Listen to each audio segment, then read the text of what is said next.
संसद का ये सत्र अत्यंत महत्वपूर्ण है।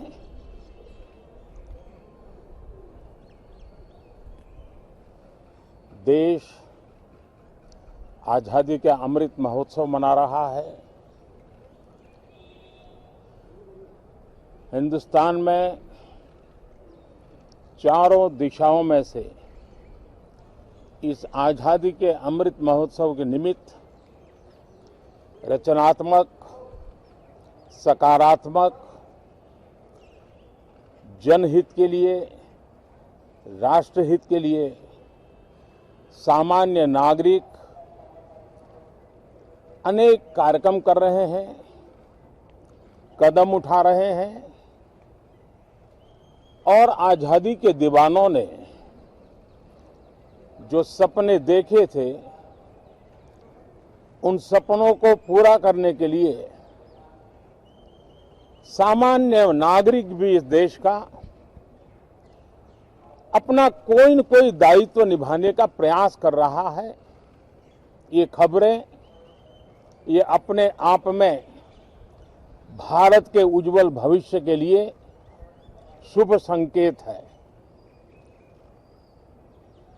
कल हमने देखा है, पिछले दिनों संविधान दिवस भी नए संकल्प के साथ संविधान के स्पिरिट को चरितार्थ करने के लिए हर किसी के दायित्व के संबंध में पूरे देश ने एक संकल्प किया है। इन सब के परिप्रेक्ष्य में हम चाहेंगे,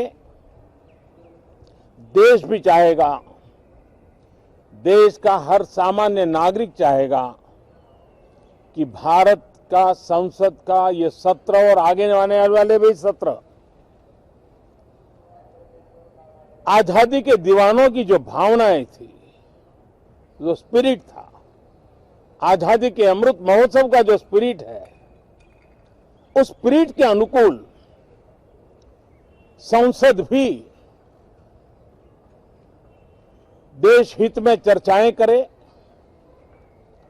देश की प्रगति के लिए रास्ते खोजे, देश की प्रगति के लिए नए उपाय खोजे और इसके लिए ये सत्र बहुत ही विचारों की समृद्धि वाला, दूरगामी प्रभाव पैदा करने वाले सकारात्मक निर्णयों वाला बने। मैं आशा करता हूं कि भविष्य में संसद को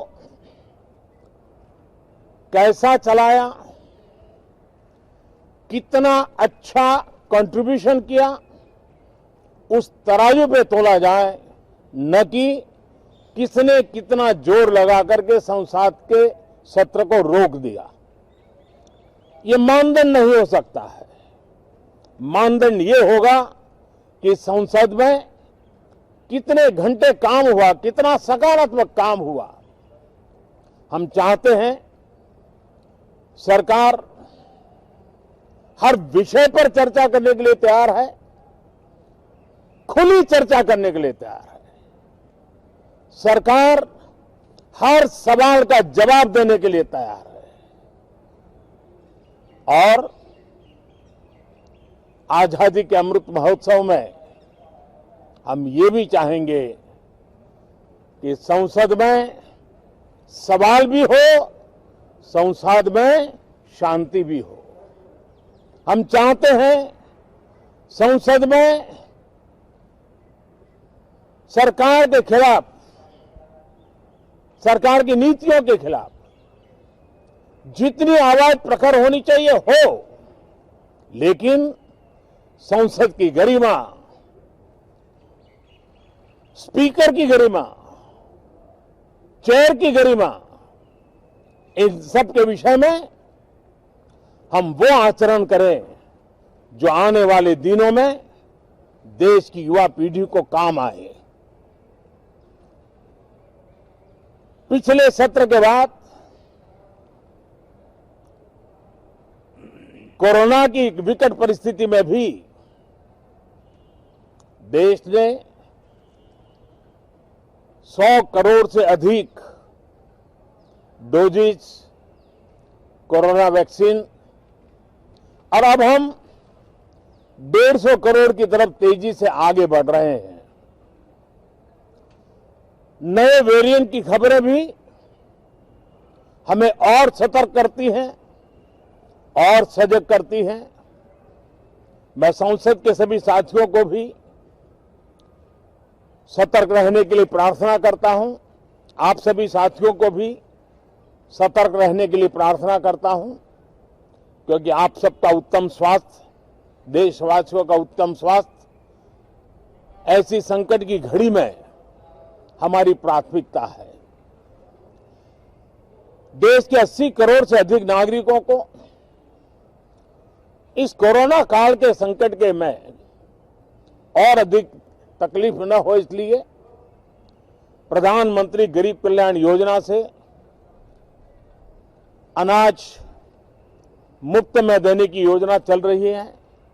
अब इसे मार्च 2022 तक